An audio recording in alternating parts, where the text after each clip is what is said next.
Hello students, this is Dr. S. Prabhakaran, Assistant Professor, Department of Networking and Communication. So this is a continuation video from the last what we have discussed three important interview questions. In the last video we have discussed about some interview questions on array, and this particular session we will be discussing some interview questions on some basic features in C++. Now we will just unreveal the mysteries behind multiple inheritance in C++. For that we have a simple program which showcases the constructor call in the derived class. Now we move into the question straightforward. So the first question, so this is what is the output for the below program. Now first we need to understand, just I'm giving an overview of the program. So in this program we have a base class, it's called as base A, and another base class base B. Now we have a derived class called derived that publicly inherits from both base A and base B, and the keyword focus is used on understanding how constructor are called when an object of a derived class is created. Now first understand what are the classes that is involved. As I already said that if we have base A, okay, so base A with a constructor that prints base A constructor, and base B have a constructor that prints base B constructor, it's called, and the derived inherits from both base A and base B. So when it comes to the call sequence, okay, the sequence of the constructor call when an object of the derived is created. Now when the derived object is initiated, both base A and base B constructor are called before the derived constructor. And coming to the main, okay, so in the main we have created an object D of the derived class. So the moment we create D, we will witness the sequence of the constructor call. Now we will just have a look at executing this particular program and see what is the output that we are getting. See, as you can see, base A and base B constructor are invoked first, followed by the derived constructor.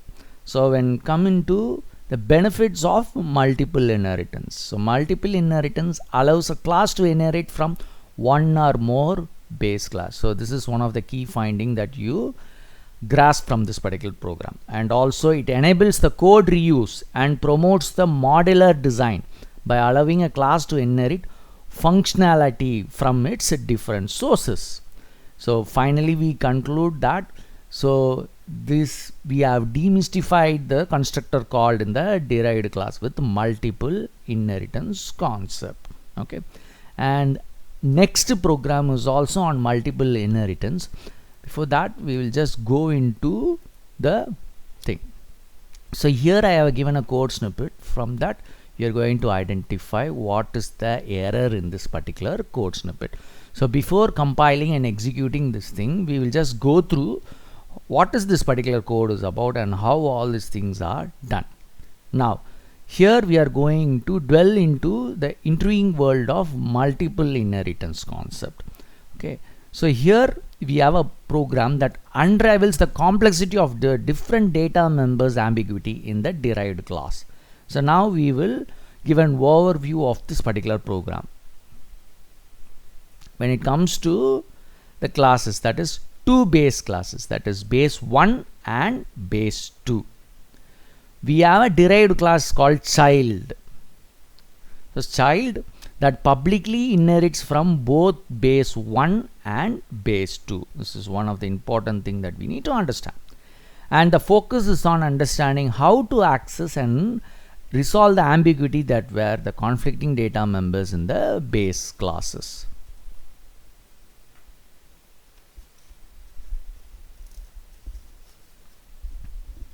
Now coming to the explanation of the classes.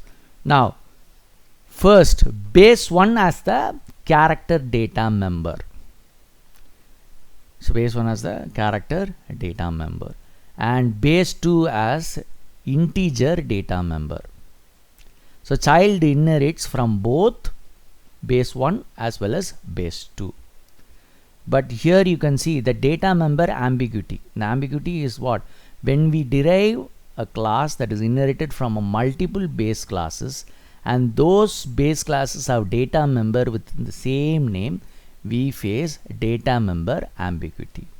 And in our case, see, both base 1 and base 2 have a data member named called data, right? So accessing the data member in the derived class. So how we can access the conflicting data member in the derived class?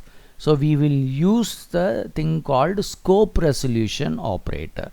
So this is called a scope resolution operator to specify which base class data member that we want to access. Now we'll just move into the main code, okay, the main function. So in the main function, we just create an object D of the class of the child class, and then we call the show function, okay, of the child that prints the value of the base 2 scope resolution data. Now we will execute this particular program and see what is the output that we are getting. So if we run this particular code,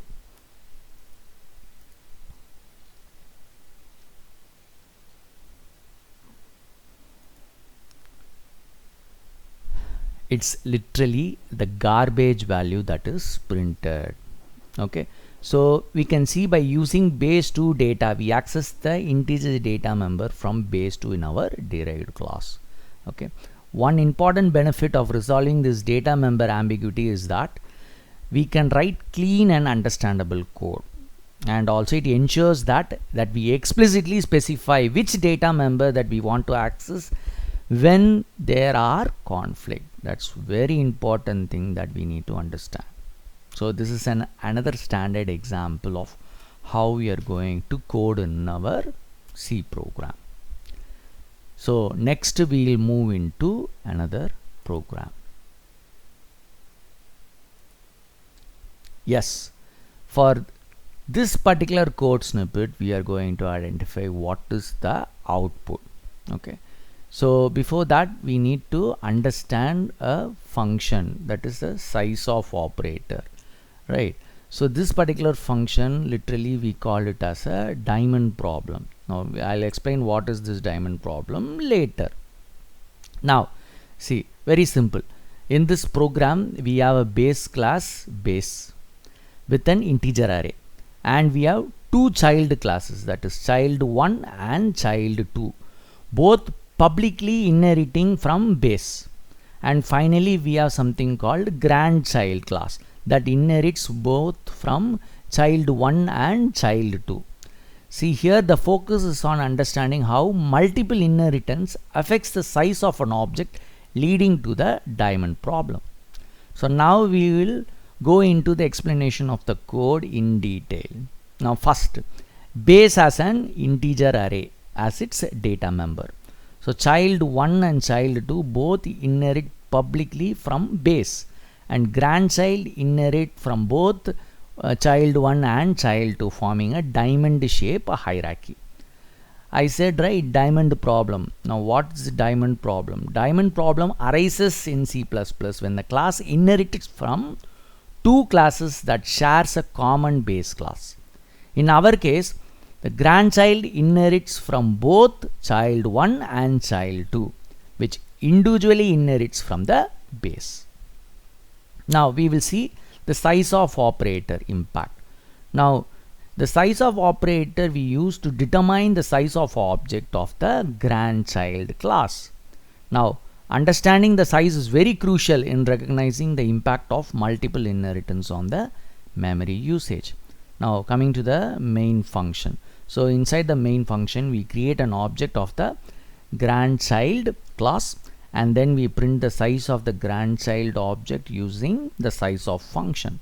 Now we will see, running this code snippet, what is the output that we get.